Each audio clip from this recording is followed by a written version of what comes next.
There we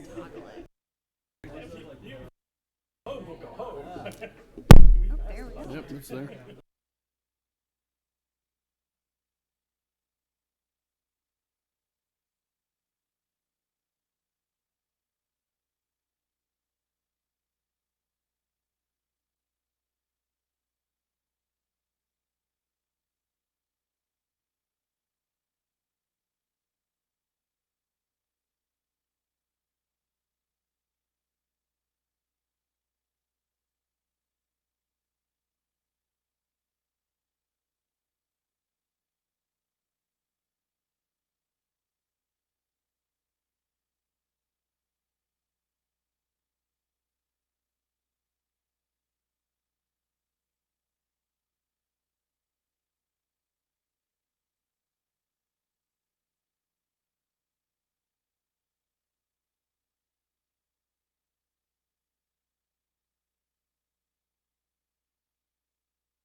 Afternoon, ladies and gentlemen. We'll go ahead and get started. My name is Rob Leverett. This is the Elections Subcommittee.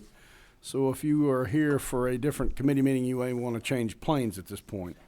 I'd like to ask Chairman LaHood if he would just open us up with a word of prayer.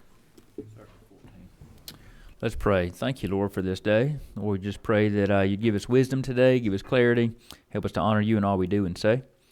And in Jesus' name, amen. Thank you, Chairman LaHood. Appreciate that. We've got two bills on the agenda today. So we'll go ahead and call House Bill 426. Chairman Blackman, I believe that's yours. If you want to come up here or come to the podium, or if you want to just take a seat up here. I have no preference. It's your preference. Will you ask him to read his LC number? Oh, yeah. That's fine. And just to confirm, we have a substitute, do we not? Is it? Can you read that substitute number for us? Yes, sir. Oh, sorry. There we go. It's LC 472268S. All right. Thank you. Does everybody have that substitute in front of them up here? I think we do. All right. Mr. Chairman, if you want to go ahead and just tell us about your bill. Well, thank you, Mr. Chairman, members of the committee. Bring before you a substitute here to House Bill 426. And I think this has been a conversation in process for a couple of years now. Just to give a little bit of history, we initially created a paper backup in House Bill 316 and then ultimately allowed ballot images to be subject to open records. And to further add to the accountability and transparency and verification process, this would allow ballot inspection of these paper ballots. I certainly have taken a lot of concerns from folks, and we've incorporated various language, and it's kind of evolved to some degree. There are other states that do this. Just kind of to talk a little bit about why I think, we're expected to be able to vote in secret, but not necessarily count those votes in secret, right? I think the citizen-run elections process is kind of an essential part of self-governance. So this would remove the court seal. It does not remove a physical seal, but it would remove the court seal. And I think to answer some of the other questions, it really does not speak to pre-certification, although I recognize some concerns to make sure that that's clear. This process goes on afterwards. But just to run through the bill, it's relatively simple in the verbiage on page 2, line 23. It strikes sealed, and again, that is the court seal. Same on page 3, line 49, sealed and.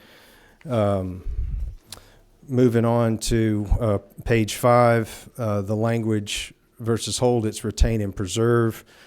and in a manner so as to prevent such ballots or other documents from being altered, amended, damaged, modified, or mutilated, including during any public inspection of such ballots. Once again, retained and preserved. And then if you jump down to line 123, it talks about the State Election Board promulgating rules and regs in order to enforce this language. Be happy to try to answer any questions if I can. I know there have been a number of suggestions, and they are welcome, and I submit to the wisdom of the committee on any other things that it may need to be considered along those lines. Thank you, Mr. Chairman. I'm going to use my prerogative as chairman, ask one or two quick questions if I could. What exactly is the distinction between the court seal and the physical seal? So in other words, we're not removing a physical seal, but just the sort of the general court order that prohibits any further inspection would be? Yes, sir. Would subject these to an open records request versus an actual suit in a court of law. Okay. All right, thank you. Not being a lawyer, that's my best understanding of it. That was as good as any lawyer. You ought to play one on TV. That was great.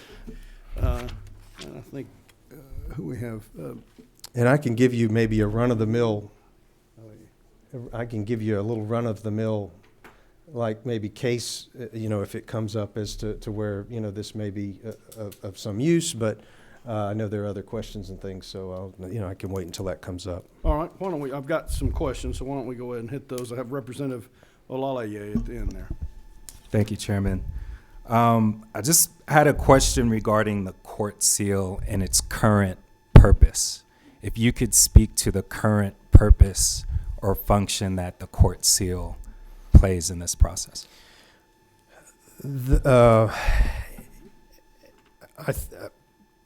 I think that is, if you are to have access, I think it's just what I just said, but I may not be answering your question. If you'd have access to these documents, you would actually have to be able to file suit and go through Superior Court.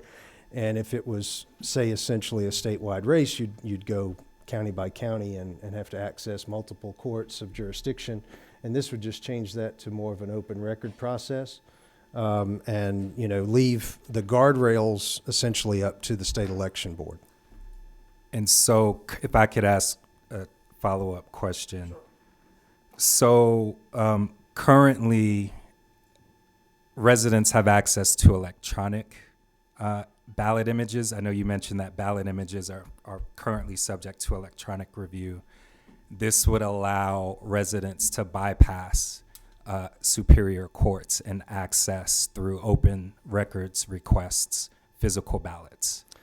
I think it would just add to that open request availability the actual paper ballot in addition to the ballot images. And what would be the need of a paper ballot versus the existing access that they have to electronic records? Well, once again, I think the concept of, a citizen-run elections is kind of the cornerstone, and the transparency and accountability that's been built into the system. So, you would think maybe a case in point or your run-of-the-mill situation would be as if somebody were to get those ballot images and they found a set of which they felt like were perhaps did not measure up to specific standards as they saw it, then I think they could go in and try to track down the physical ballot and make sure that they align. Yeah. And I appreciate the spirit of that intent. I think the reality and how I imagine it playing out is if this were to pass, you would have potentially a never-ending, unlimited stream of requests coming in from residents, correct? Would that allow that?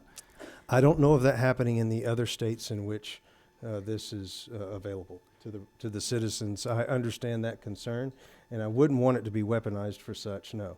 And the reason why I mentioned that, Rep, is just the times we currently live in and how partisan things are.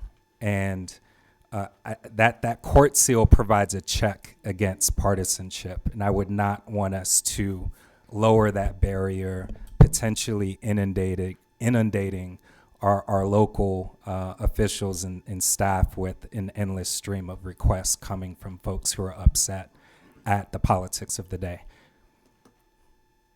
But I appreciate you. Thank you. Thank you, Chair. Thank you, Representative. Let's see, I think I got you off. All right, who's next? Representative Bazemore. Thank you, Mr. Chair. And my colleague hit on one of my questions also, overburdening the county staff with the requests, because I know in my district, I got from my officials, and they said they were getting requests just recently when we had the elections, and it was burdensome to them. It was overwhelming. And because SB 202, like I said the last time, restricts from other outside agencies giving money and donating money to help with elections, I see this as an additional problem for our county officials. Did So- you want me to speak to that? Or? Yes, please. Well, I'm sympathetic to any additional burden. Our elections officials at the county level do an amazing job, and I support their efforts wholeheartedly, and have listened and changed some language in the bill based on their input. So I understand that. I think it's weighing whether or not the additional transparency and accountability is worth what may be considered a burden, but I think at the same time, is there a way to do that in a way that does not necessarily overburden per se, but creates that transparency and gives the citizens the oversight into elections. I don't think that we're intended for government to say, here's the results, we're going to put them under lock and key, and you don't have access to them unless you can afford to file a lawsuit and go through a judge. And that's, kind of the impetus behind the legislation. Thank you. Sorry. Thank you, Representative Bazemore. Let's see if I can. All right, Representative Maynor? Nope. Yeah, Maynor. Okay, there we go. Thank you. I actually have a real life example to give. In my district, there was a special election for city council, and it was a 2-vote difference. And so that 2-vote difference ended up going to court. They had to go to court because people that wanted to see the ballots, they could not. And so they had the burden of hiring attorneys. They had the burden of doing a lot of extra things to go and see what were the actual ballots. So it's, there are always different outlooks on these bills. And so it sounds like the question we have is, what is the greater good? A citizen having a monetary burden, or the government having a workforce burden? We really need to be kind of making that decision, but I think that we should be looking at this from a citizen point of view, because in that special election, that was thousands of dollars that people had to spend in order to look at the ballots in front of a judge. That's my comment. Thank you, Representative. Did you care to comment on that, Mr. Chairman? No, I think that's true. It's about the voter. Thank you. Any other questions of the sponsor? All right. We'll go on and try to move through some of our witnesses here. We've got quite a few. I think I have 10 people here. And so I think we probably, I need to allow Chairman Anderson the room at 2 o'clock. He very jealously guards his start time. So if y'all, I'm gonna have to limit you to about 2 minutes, which is not a lot of time, I know, but we just have a lot of people. I want to hear from all of you. So I'm just gonna go through the list in the order in which folks signed up. First, Cindy Battles with People's Agenda. Is this the one right there? Good Afternoon. Sorry, I need to check the time. I realize it's Tuesday. So first of all, I want to say thank you, Representative Blackman. You and I have been talking about this bill since last session, and I appreciate the multiple conversations and, honestly, some of the improvements. I still would very much like to see something. I know that you're saying on line 15 that none of this would happen before certification. I'd like to see language that makes sure that none of this happens before certification, because I think that it could be used to delay certification. I'd also like to see other documents defined, like what exactly are they going to be allowed to look for, because I don't want an election worker to accidentally throw away a piece of paper that had like a phone message on it and someone swear up and down that they have thrown away something that's imperative to the election. So if we had some sort of and then again, If I could interrupt you. Yeah, you mean absolutely. other documents in line 94? yeah, it actually appears on line 94, and hold on, it happens a couple of times in the bill. Well, we can find I'm them. sorry, I should have like marked it but if we could like define what other documents are, and Chairman LaHood and I had this conversation today. I appreciate some things here about the state election board, because they are the ones who are supposed to be making these rules, and y'all are going to hear this a lot from me this session. One of the things that we're doing is we continue relitigating the 2020 election, and the Georgia Assembly is making legislation to try and appease some conspiracy theories. But I do appreciate the fact that we're giving the state election board the opportunity to make the rules that they're supposed to be making. I also agree with the points that have been made, because this is going to be another unfunded mandate. We are going to be asking election workers to do things, and you have Jones County. Y'all, my family's from Gray. I was just there yesterday. They have one full-time employee and one part-time employee, and they're going to be making these copies, and how much is it going to cost them? Like, I'm going to make the plug again. Please consider having a study committee, a joint study committee, where y'all are looking at the cost of this legislation for counties. Because, and I've said this to you, I know you love this analogy, y'all are asking for a Broadway production on a community theater budget. So if this passes, or if it doesn't, we need to look at what we're doing to counties and how we're resourcing them to make sure they can do their jobs and run their elections. Thank you. Thank you. And I would say, Ms. Battles, having done some community theater, it's not as good as Broadway, but it can still be good. As someone who has been nominated for an award for her community theater direction next to Mark, absolutely. I thought you might want to get that plug in, so I tried to give you that opportunity. Yes, ma'am. All right, thank you. Is it Stephanie Ali? You said it right too. How about that? I occasionally do something right.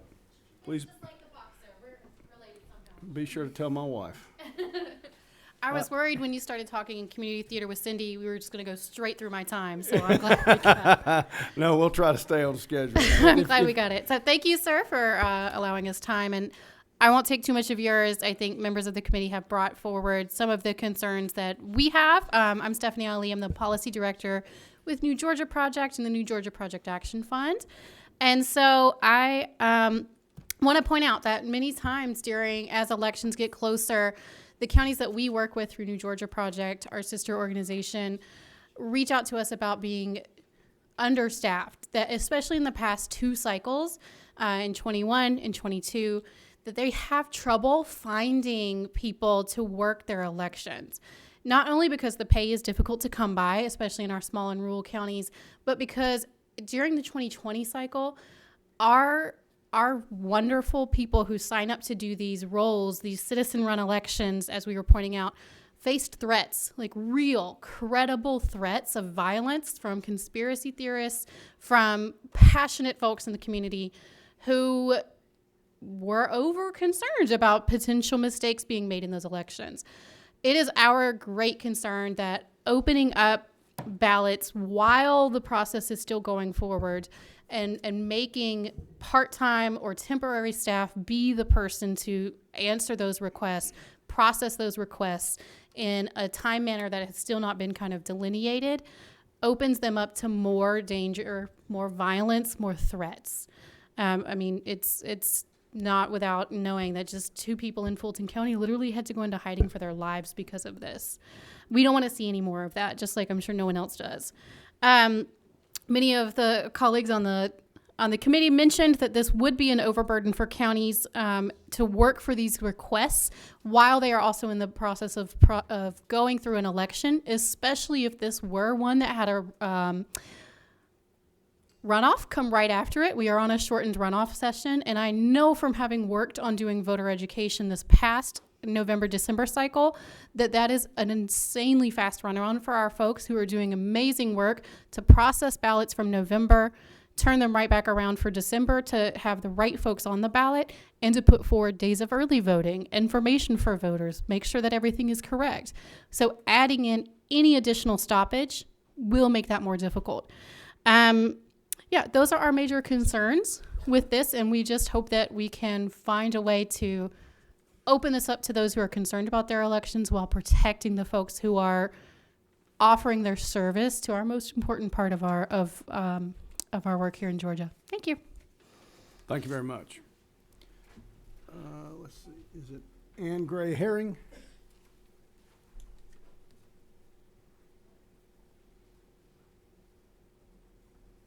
You'll just come on up. We know who you are, but if you'll just say your name for our video viewing audience. Of course. My name is Ann Gray Herring. I'm the policy analyst for Common Cause Georgia. Just have a couple specific things and to raise about this bill, and then a couple general concerns as well. Firstly, I will say that I just got the most recent version of this right before the meeting, but there's a section that's been added now to the end about the state election board promulgating rules and regulations, and just have some, general kind of confusion about what that is, because previously it was that removing the under seal provisions subjected these types of requests to normal open records request parameters. And this seems like the state elections board might create its own mechanism that's sort of separate and independent from the open records request. And just, would ask that we consider if that's really how we intend for this to operate. And if so, thinking through the details of what that would look like. For instance, it says that the state election boards will, dictate timeliness of responses. And that's something that a normal open records request doesn't have. And then, I want to echo some of the concerns about making sure this is only happening after certification, and just briefly point out that there's a counterpoint, or a companion kind of bill, I guess, or in the Senate side, SB 122, and lines 150 to 153 of that bill, has some language making it clear that it's upon certification of all matters on the ballot, and think, language like that could be helpful, as long as it also clarifies what documents it's referring to for the sake of inspection.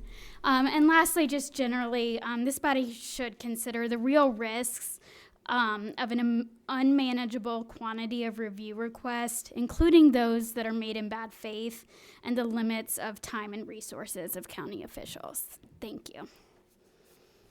Thank you. Let's see. Next witness is Paula. Is it Paula Reardon? Pamela. I'm sorry, Pamela. Excuse me. So my name is Pamela Reardon. Thank you very much for this bill. I am a member of the Georgia Election Integrity Coalition. I live in Cobb County. I have spent, I wish I would have been tracking, but thousands and thousands and tens of thousands of hours since and including 2020 working, poll watching, and advocating for certain changes. I cannot understand why the previous speakers are so much against having election transparency. And election transparency would have really greatly helped in 2020 And I know it kind of like was new, got thrown on us, and a lot of stuff happened in COVID, et cetera, et cetera. But I'm in favor of this bill. I wanted to point out that the added section is important, but also that I have like 5 pages here of these are the state election board duties. Okay, it's outlined in here, not in the bills. I'm sorry, this is separate. So there's a lot of duties that they have, a lot of importance. They do not have a budget. They have been working for the last 1.5 to 2 years with no budget. Apparently, Judge Duffy was appointed to the chair by Governor Kemp, but he wanted to ensure that he had a budget. There has been no budget so far. So if they are going to do these things, which they should be doing, there should be at least $2 million in their budget. And what the SOS has asked for, that's not enough. It's like a few $100,000s of dollars. Just wanted to make sure that people are aware of that. There are all these guidelines of what they're supposed to do. But should I say anything about the next bill or come up again? Let's get you up again because your 2-minute limit is up. Oh, okay. I don't want to cut you off, but if you're going to move into right. the other I'm bill, I sorry. think it's better to wait until we hear about that bill all right. first. But thank you very much. And Representative Maynard pointed out I've not been asking if anyone has any questions or wishes to make any comments, so I apologize for that. Does anyone? She would like to make comments when they're done. Okay, all right.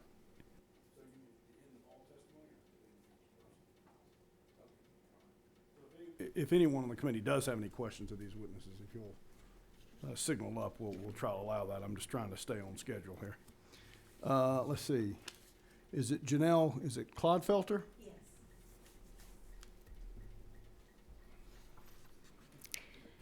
Good afternoon, and I'm going to start my speed read. Okay, thank you. I support HB 426 as I believe it actually verifies the law. In September 2022, the CEO of Dominion testified to the State Election Board. He stated the following, and I quote, "The accuracy of the tabulator is the easiest thing in the world to double check.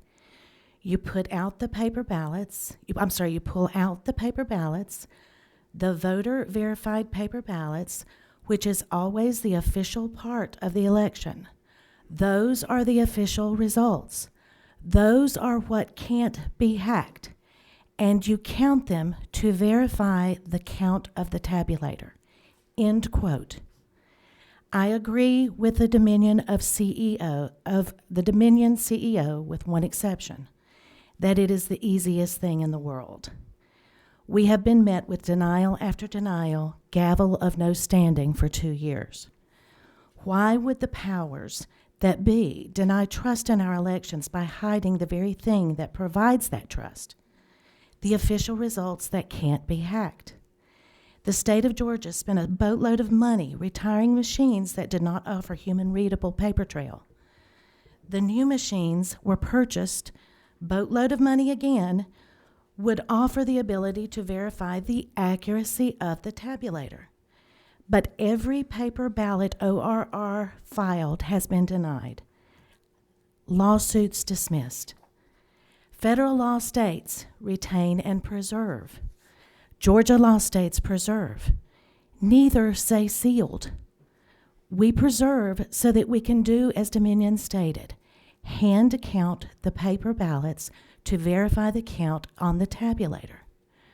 OCGA 501872 provides a list of documents that are not subject to open record. The word ballots is not on that list. HB 426, I am hoping, will magically convince the Secretary of State that counting of the voter-verified ballots is best practice in proving to Georgia that they can trust their elections. Most legislators from both sides of the aisle should be signing on to this bill. Legislators must understand that we will never trust an election that is unverifiable. Please vote yes to put this bill on the floor. And please also give the Secretary of State some money, and please give them a deadline to get the rules set up. Thank you. Thank you very much. Did anyone have any comment or question? I do have that video if anybody wants it. Okay, thank you. Representative Manor? Thank you, Chair. In the spirit of us passing legislation that kind of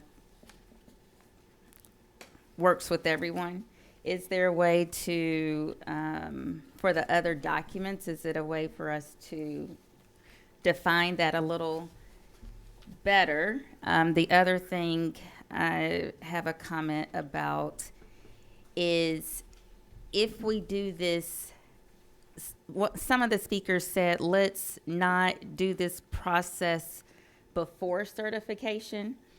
And if we did it after certification, and if it was found that there was going to be a change, what does that matter? Like, what happens? Nothing can happen after it's certified. So I don't really understand why after the certification part would matter, because once it's certified, to my understanding, it can't be changed. And then the other thing is, we talked about the runoffs and now it being a quicker turnaround. Everyone knows that government runs differently than private, or public runs differently than private. And so the quick turnaround will hopefully ultimately lead to better efficiency. The last comment I have is with the state election board, I did not know that they were volunteers and they had no budget. And so are we passing something for the state election board to do, and they have no budget to even do that? And then the last thing is the somewhere in here it mentions the timely response, and someone said that the Open Records Act does not mirror that, but I feel like the Georgia Open Records Act has like a 30-day window, and those are my 3-day window. Yeah, it's a 3-day window to respond whether or not you'll produce the documents. You don't have to actually produce them in that time if it's not reasonable to assemble them and provide them. So there is you have to say what you're going to do within 3 days, and then there's no real deadline on when you do it. It's just reasonableness standard, I think. So at least that's my understanding as a guy who's done some local government law and had to respond to them before. So that's something I think we can probably get some verification on. But I don't know that I've got answers to all of your questions, but I think they are valid ones. The sponsor had to leave, but I think those are things we maybe should try to address with him and perhaps legislative counsel for the benefit of the committee, so we can, because I think some legitimate concerns have been raised. Did you have any further comment? No. Okay, all right. Representative Olalier. Thank you, Chair. Just to respond to one of the items brought up by Representative Maynor, I believe that the concern around before versus after certification is when you remove the court seal in this environment that's highly, highly, highly partisan, this can be used, audits, nonstop potentially sham audits can be used to delay the certification process, which only further deepens distrust in the process. So I think that's the fear. There is access to ballots going through the normal court process. So to say that that access isn't available is false. There is access, but there's a step to prevent sham audits or an endless stream of audits overburdening staff on the local level, but also audit requests or open records requests that aren't in good faith. Thank you, Chair. Thank you. Representative Maynor? And thank you, Chair. Anyone on the committee can answer this question. So if the audit was done after certification and it was found that the audit flipped a vote, what happens? Yeah, I I don't think we know. Perhaps some of our witnesses can address that. Would, Stewart, as legislative counsel? So my question, Stuart, was if we did the audits after certification, so the certification wouldn't be delayed. If the audit was done after certification and it was found that the results were flipped, what then happens?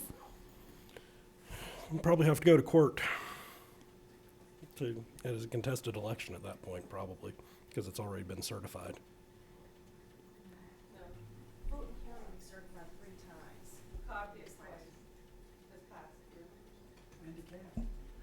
All right, let's, yeah, I think that's probably an issue we need to drill down on, but it sounds like it might require some sort of court action, or the local officials could recertify of their own accord if they chose to do so. But I think that's an answer we probably ought to look at as we consider the legislation. Representative Bazemore? Thank you, Mr. Chair. And based on the conversation that has just taken place, maybe we should get some more answers before we move forward with this bill. We haven't made that decision yet, but we will do so shortly. Thank you, Mr. Chair. Thank you. Still want to try to finish the testimony. Tamara Favorito, if you'll just go to the podium there and say your name and we'll hear from you. Thank you. I'm Tamara Favorito, and I would like to thank Chairman Blackman for introducing this bill to unseal the ballots, which makes them public record. And I want to address your question as to pre-certification versus post-certification. The court order to seal the ballots only happens at the time of certification. So the ballots are already subject to open records requests prior to certification. So that's why this bill is addressing just after certification. I do speak today in support of the bill, and my mic is cutting in and out. I'll be loud. Unsealing the ballots is the most important action the legislature can take for fraud prevention, honest election results, transparency, and to restore trust of the people. And again, Representative Maynor, I really appreciate your comment about looking at it from the citizen's point of view. An open records request can be charged for to offset some of the cost. It has to be reasonable, of course. It also, unsealing the ballots also allows counterfeit ballots to be detected and electronic votes to be verified. And there should be no concern regarding the security of unsealed ballots due to the wording in lines 90 through 95 of the bill, which require the ballots to be retained in a manner that prevents them from being altered, amended, damaged, modified, or mutilated. Now, I do have a concern about the section starting in lines 123 to 130, where the state election board shall promulgate rules and regulations around making these ballots available. As has already been mentioned here today, the state election board has no budget, and they are very far behind in rules that they should have written in the last year or two. So my concern is what happens here if they don't come up with rules, and I don't know the answer to that. But election transparency really is a nonpartisan issue. We should all be able to agree that it's a good thing. There is no honest or rational argument to oppose unsealing the election of ballots. There's no voter identification information on these ballots that require it to remain a secret. So I really, once again, want to thank Chairman Blackman for trying to improve security of our elections. Thank you. Thank you, Miss. And I usually say favorito, but it's favorito? You know, we get both. Okay. Well, I like to try to do that. With a name like Leverett, I get a lot of wrong pronunciation, so I'm sensitive to that. So, well, thank you very much. I don't see any comments or questions from the committee, so, Mr. Garland, if you want to go ahead. Mr. Chairman, I've got a document to submit to the record. that'll be fine. Help answer some questions. Thank you, Mr. Chairman. Just wanted to reiterate a couple of quick points there. As Tamara mentioned, the court seal on these documents applies after certification, and the ballots are transferred to the clerk of the court. So this is not addressing pre-certification. Also, the open records request, you can be charged. The officials can charge for open records request, reasonable charge, so that's not an issue. And then the third thing, as Tamara said, the state election board is years behind in making rules. Even they have some rules right now that violate federal and state law, which we're almost forcing to sue from. I would like to suggest to change line 123 where it says state election board shall, simply to change the word state election board can. And I think that would solve that problem. But what I really want to do for the remainder minute or so is to address Representative Olaleye. I cannot say this. Olaleye. Wow, that's a tongue twister. He made some very good questions, and I wanted to address those. I'm going to leave this document. But the question was, wouldn't ballot images suffice? And why do we need to have ballots as public record? Because we passed ballot images in Senate Bill 202. Well, what we found out when we actually analyzed the ballot images statewide, in particular in regards to Fulton County, the ballot images were electronically altered prior to certification. And I've already testified under oath this in court, in Fulton County Superior Court. We proved this a dozen different ways, and we gave every member of the legislature a copy of our documents last year. I'm going to leave another copy for the record. Right now, a ballot image is required to make a vote. But right now, in the Fulton County 2020 certified results, there are 17,324 votes for which there are no ballot images. So the only way you can resolve what actually happened in 2020 or 2022 or any other election in the future is by making ballots public record.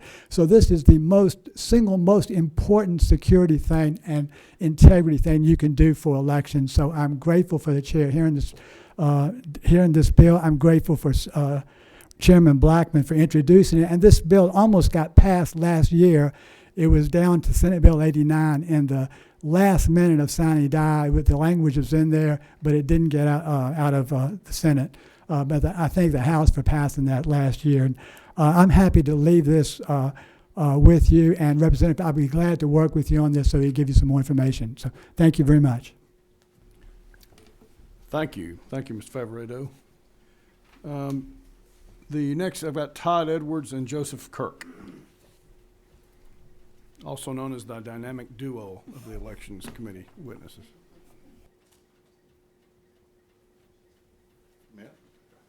Cool. Hey, y'all. My name is Joseph Kirk. I am the election supervisor from Bartow County. I appreciate you having me here today and hearing from me. Thank you to Chairman Blackman for his work on this bill. I worked with him last year on it, again this year. I appreciate everything he's done, the changes he's made. One small point to get us started.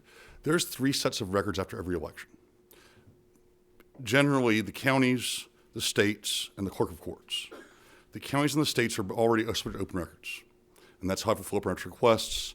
The records we're talking about now do not exist until certification, when we have to transmit all these documents to the clerk of court, and all the code sections this talks about is specifically comes into play at that time. No, they're not open records before that. We're still using them, we're still certifying them, and then we transfer them to the clerk of court's custody. And the idea, as I understand, to answer the question you asked earlier, is so there's a frozen moment in time. That if there's a question about the election, there's a question about my conduct, my staff, something that happened with a voter, I can't be accused of going back and changing that. So I don't have access to those anymore. So as you're talking about these open records requests, those will not be elections employees. They'll be, in most cases, clerk of court employees or county employees who are charged with open records as part of their daily jobs. But some offices do have that responsibility, so there's a little nuance there. And again, they're sealed for the protection of everybody involved. And in the event of a lawsuit, that's where the judge goes to get their stuff. Images are available through my records, not the original ballots, nor are the absentee ballot oath envelopes available in mine. The only place they exist is in the clerk of courts. Now, I don't think this is a good idea, but that's just me. And as I just said, that's at this point, it's really none of my business. And those records are not mine anymore. I give them to the clerk of court or to a record retention department, and they sign off on it. They're not in my custody. But we're losing a layer of protection we have for our election officials in doing this. But if this is the way y'all want to go, like I said, it's not my call, it's not my business. But I love the SCB rules and the addition of them, a little bit of direction that my predecessors went. I would say to require the rules be in place before this is used, maybe give them an end date to prioritize the creation of these rules so we're all on the same page for this, so that, for example, prepayment of personnel costs, prohibit the folks requesting documents from handling the documents. These are the original ballots, one of the most important records of the election. And the more they're handled, the less trustworthy they might be. So some way of protection there so that y'all can see what you need to see, but the records are not suspect afterwards. As far as the seal goes, that judicial seal, it's more of an idea. The boxes I turn over do have a numbered seal on them. Not every box does. So if you want that to be sealed, you want a numbered seal on that, you need to specify that. It's not in the law right now. And then talking about this separate open records process that came up, it doesn't need to be separate. These are ballots. They're special. We need to treat them like they're special and make sure we're protecting them from any kind of tampering. I'm not saying necessarily don't release them, but be sure those protections are in place. I'm not against transparency in any way, shape, or form, just pro guardrail. And that's everything I've got for you if you have any questions. And I think Todd has something to say as well. Thank you. Todd, if you have some comments you want to make? Yeah, thank you, Mr. Chairman, members of the committee. I'm Todd Edwards with the Association of County Commissioners of Georgia. Appreciate being with you today, and I'll try to keep it short and brief. ACCG has serious concerns with this legislation before you. I think, as Joseph, thank you. I got audience feedback back here. Peanut gallery, so to speak. So following the certification of elections, counties are required to keep one copy of the ballots sealed in case they are needed for audit or the courts. This legislation, as you know, will unseal them for members of the public to inspect them. Why are they sealed? It acts as a safety net, as Joseph said, for the elections workers, and no one can accuse them of being a citizen or tampering with those records. What are the realistic expectations should this legislation pass? Well, folks, in looking at these ballots, aren't going to be able to handle them. Why? Because the other side doesn't trust them to do so. They'd be accused of all sorts of malfeasance in the election process. So that leaves county staff having to handle them, perhaps feed them, show them to those at request. As asked earlier, there are no limit to the requests that can be had. Emergency filled of those, and believing right or wrongly that our elections are filled with fraud in the state of Georgia. They will be lining up to see these ballots. We're already flooded after each election. This last election in Georgia, our election superintendents, untold open records request, all 159 counties, all statewide, and we think that this will add to it. That was between the actual election and certification. There is discussion on making this applicable after the certification, but will still be those same parties. It was earlier asked if audits pointed to a different answer than the actual election did. Which interest group are you going to trust that are out there inspecting these ballots? They represent both sides. They're very well funded. They'll be very involved. I would argue that is for the courts to resolve, not somebody going in there and inspecting with their own personal team what the ballots actually say. That's what courts are for, and that's why the ballots are sealed. As more and more of these bills will definitely impact the ability of Georgia counties and our election officials to administer elections. We see several more in the Senate right now.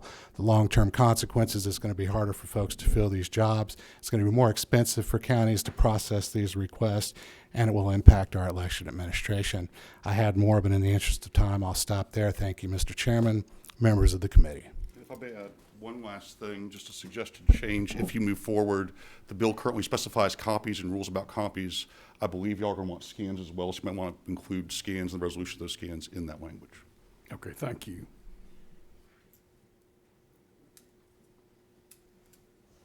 Thank y'all very much. That's the conclusion of our witnesses. I think we've had a pretty good discussion, but there's some issues that have been raised that I think we still need to get some answers on. I think what I'd like to do is just have this as a hearing only today, and let's see if we can't bring the bill back next week, try to get it hopefully out of committee, maybe do a little scrubbing on it. So, is that agreeable with everybody? All right. All right, well, that concludes that particular item. We've got one other matter on the agenda today. That's House Resolution 110. I believe Representative Alexander had a unavoidable conflict, and I believe. Oh, there she is. See, if we take long enough, you can get here. Why don't you come forward and tell us about your bill? Well, I was looking to Representative Bazemore stepping into the breach for you. I know. Thank you, Mr. Chairman. Thank you, committee members. My bill is very simple. This bill is proposing a study committee, a House study committee, to go back and review. We had 52 sections of Senate Bill 202. So we have yet to hear from some of the election superintendents and various people around the 159 counties whether or not we have issues. And we have heard from some, but what this bill will do is just allow us to go study election integrity, considering the fact that we have every year, we have so many bills that come up on elections. It would allow us to go back and study it and then bring forth a bill to correct all those issues. That's it, simple. All right, thank you. And I believe the bill contemplates 7 members appointed by the Speaker. And so it would have a term, I suppose, of just one interim between the 2 sessions. Yes. Yeah, okay. Representative Maynor. Thank you, Chair, and thank you, Representative Alexander. Who are some people that you are envisioning to provide testimony during the committee hearings? Well, I hope we'd hear from some of the people in the 159 counties that have to deal with elections every election year. So I'm sure they would know if there are issues that have come out based on Senate Bill 202. So of course we want to hear from those people, or if there are anybody else that want to come forward and have anything to say about Senate Bill 202. But specifically from the people in the communities, the people that are at the election offices, those individuals will know what kind of issues they've already had.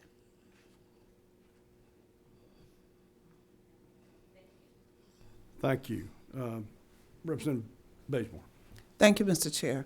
Thank you, Representative Alexander, for bringing this bill forward. And I think it's imperative that we look at this, pass this, and conduct that study committee so that we will know what is needed going forward from those that are in charge of the elections. Thank you again. Thank you, Representative. All right, any other questions for the sponsor? Anything that you wanted to add in closing, No. Representative? Thank you guys for hearing me today. Appreciate Absolutely. Appreciate you getting here. it. Thank you. And we do have some folks who had signed up to speak to the bill. Ms. Clodfelter, if she's still here.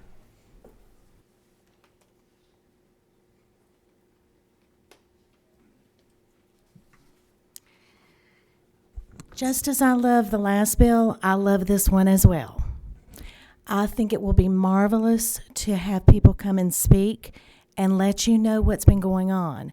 I would like for Ms. Alexander to possibly add poll workers into that mix, because I personally have witnessed more voters disenfranchised in a almost 100% Democrat precinct than I care to discuss. And I would like to tell you why that is the case. As well, I would like to talk to you about the burdens of the machinery and having to put them up within an hour and a half in the morning and have them ready to roll with the DOJ over your shoulder. I hope you get that bill passed. Thank you. Thank you, ma'am. Any comments from any members of the committee or questions? All right, I believe, Mr. Kirk, you signed up for this one also? Yes.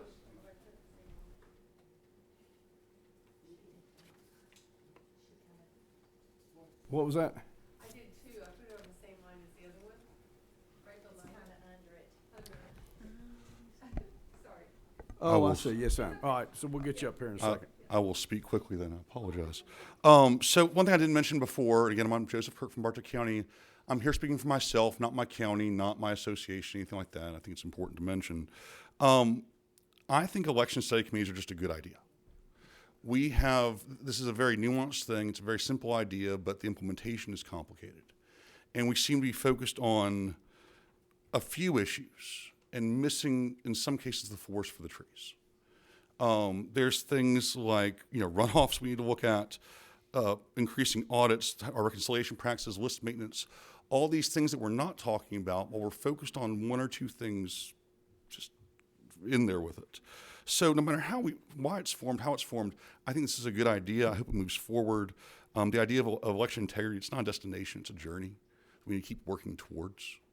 We'll never get there. We'll never get to a point we can just stop and sit back and move forward the way we're doing things. We should always be looking at the next step, the next small change that moves to a big change that really increases transparency, increases public confidence, and increase that voter's experience.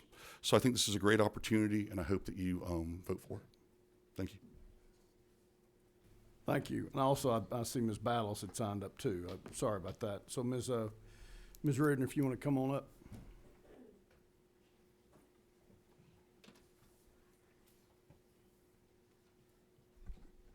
Thank you. So, how do I explain it? I'm sort of in agreement with this resolution, but I can see that when the author spoke, she only spoke about mechanical issues, maybe running, the timing, the amount of time, that they can open up the ballots, the AB ballots, absentee ballots, and, count them and stuff like that. But like the gentleman just spoke about, there are bigger issues. There are bigger issues with respect to list maintenance, because the post office, I don't know, there's a recent article that they just don't even have the right addresses to a good many percentage of the people that they send the mail to. And it's a mess. People move. I'm in real estate. People move 10% every month. Maybe not so much recently, but list maintenance is a problem. I think we need to have closed primaries. That would help. And I think we need something on citizenship, and we need to protect vulnerable voters, because we had a situation in Polk County where we had like a 23-year-old that was running, he was a supervisor of the elections, and a lady came in from the senior citizens, that is the memory care, wanting to get applications for all the people in there. Now, I know people, I go there, I do the work in there, and memory care patients cannot vote. They don't know anything about what's going on. I'm just saying, this is the fact, that's why they're there. They should not be voting, and people should not be voting for them. There are many things like this that need to be looked at. So if this resolution is going to include things like that in people in the community, then I'm for it. If it's not, then I'm not for it. Just how it is. Thank you. Representative Bazemore, do you have a comment? Yes, thank you, Mr. Chair. Just to speak to what was said, I think in the bill it does address any discrepancies and concerns. So it says that, not just targeting on a certain. Thank you.